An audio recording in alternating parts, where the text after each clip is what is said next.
Welcome to this presentation on preparing visual aids.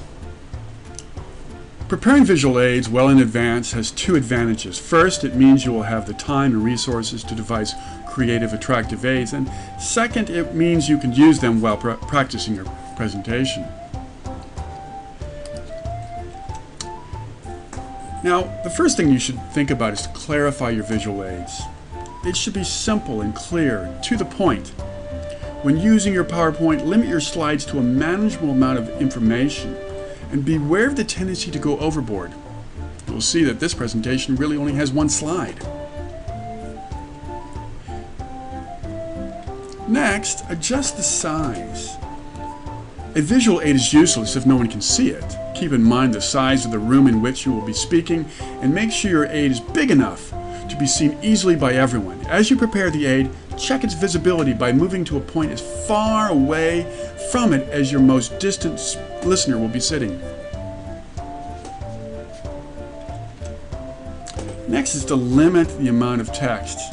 When displaying text on visual aids, follow this general rule: briefer is better. One of the biggest mistakes people make with PowerPoint is putting too much text on a single slide. Check the fonts. Use fonts effectively. Choose fonts that are clear and easy to read. Avoid all caps.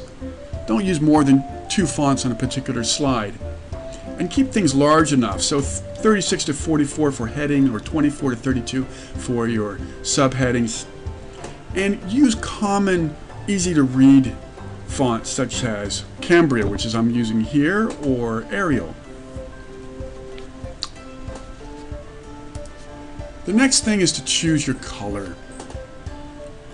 Don't use strange colors, red and green, blue and green. Stay away from these. Or ask yourself, why am I using white here on a black background? The final thing is to use images strategically. You don't want to overdo images, but images like facial images can be very useful and help and aid in memory. And you might be wondering why I'm using this particular photo. This is Clay Christensen, a famous professor of business administration at Harvard School of Business, and I'm using this because he is a famous person, and hopefully you'll remember this presentation because of this photo as well. So that concludes the end of this presentation. Thank you very much.